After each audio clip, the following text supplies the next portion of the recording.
9mm+P versus 357 Magnum and short barrels. And why I'm using these particular two guns is because the Taurus G2C has about 2.1 inches of bullet nose to muzzle travel, exactly the same as this 357 Magnum, 2.1 inches. So today what I'm testing is the gold dot ammunition. 124 grain plus P gold dot.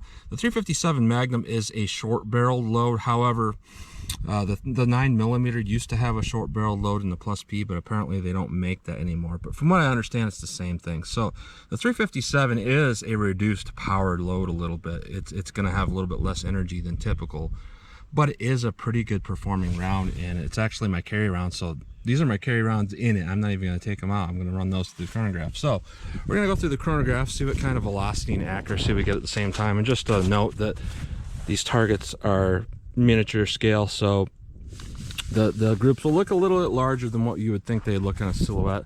Then we're going to go through the Juggernaut box, which contains a 1 3/4 inch pack of bologna covered by 4 layers of denim, followed by 1/4 inch medium density fiberboard.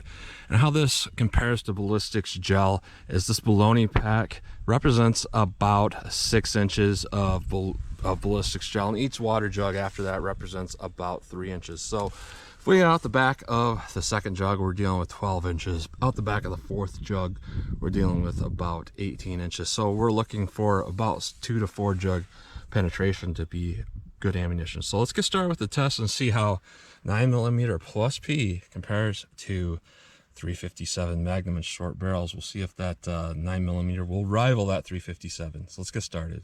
All right, we're about 4 yards from the chronograph, about 5 yards from the target. We'll see how the 9mm+P 124 grain does out of the short barrel. So let's see what we get.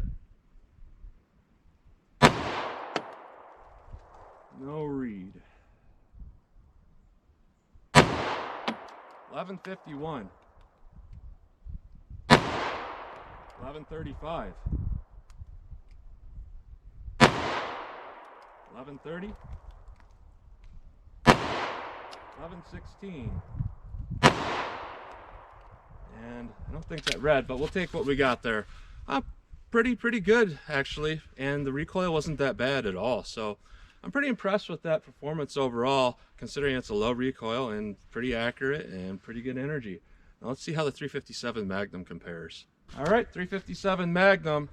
We'll see how this does.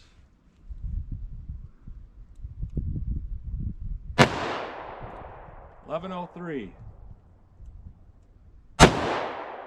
1166, 1126, 1153, 1139. A lot more recoil. It wasn't unmanageable, but definitely a lot more than the 9mm, but we did have obviously more energy than the 9mm because we're getting faster velocity with a bullet that is 11 grains heavier. Well, let's hit the ballistic box and see how they compare to each other. All right, 9mm+P gold dot. We'll see what it does to the ballistic box. So let's see what we get. All right, definitely a good hit there. Got a little bit wet, so that says something. All right, here's our bologna pack. This is just excellent damage here. This is typical for what we see with the +P through even a 4-inch barrel. So it's looking really good so far for the 9mm+P out of that pistol. All right, first jug has a really good amount of damage. That's pretty typical for a 9mm hollow point. Jug 2, we lost a lot of water. Pretty big entrance holes, so that says to me it's expanding. Jug 3, you went right through 3. I see an impact in 4. And there's a little dent in jug 5, so that's going to indicate 18 inches comparison to ballistics gel. And we got pretty good expansion. It's not as large as what we see with the 4-inch barrel, and we could tell that when it penetrated a little bit further, but it's still not too bad. It expanded pretty good and slowed down to not over penetrate.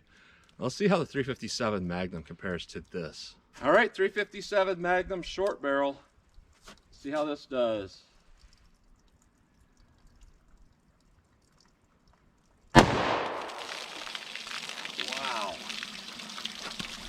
got hit with a lot of water. So the baloney is everywhere. I picked up as much as I could and it is just blown to pieces. Really good damage here. Now let's see what we got in water jugs. All right, first jug, it split the entire side out. Has a very large hole in this first jug, which would indicate expansion as soon as it hit the first jug. Jug 2, the whole thing is cracked. A lot of energy hit this one. All right, just a little mark. Quite a large diameter bulge out the back of jug 3, so that's going to indicate 15 inches of penetration in comparison to ballistics gel. And what we got with the 357 Magnum is a lot better expansion, a little bit less penetration. So the takeaway from this is they're both excellent rounds. The 9mm definitely wasn't designed for a short barrel. It's designed for about a 4-inch barrel or greater. You can tell that because a little bit less expansion. However, you get a little bit more penetration, and that's might be a good thing. It definitely would penetrate through more material from the side. As for this round right here, a little bit less penetration, huge expansion. So both rounds are excellent rounds. It's hard to say anything negative about these rounds. And if it says anything, these two are actually my carry rounds. I use the 124 grain 9mm+P in my 4-inch pistol, and this is my current carry round, the 357 for that particular revolver. So excellent rounds overall. You know, this is a very low powered 357 though, and the 9mm couldn't even catch up to that with one of the best 9mm rounds. So interesting results. It doesn't necessarily rival the 357 Magnum in this test a little bit, but that's what you get today between Gold Dot plus P 9mm and 357 Magnum Gold Dot short barrel. So as always, comment, share, and like, and thanks for watching.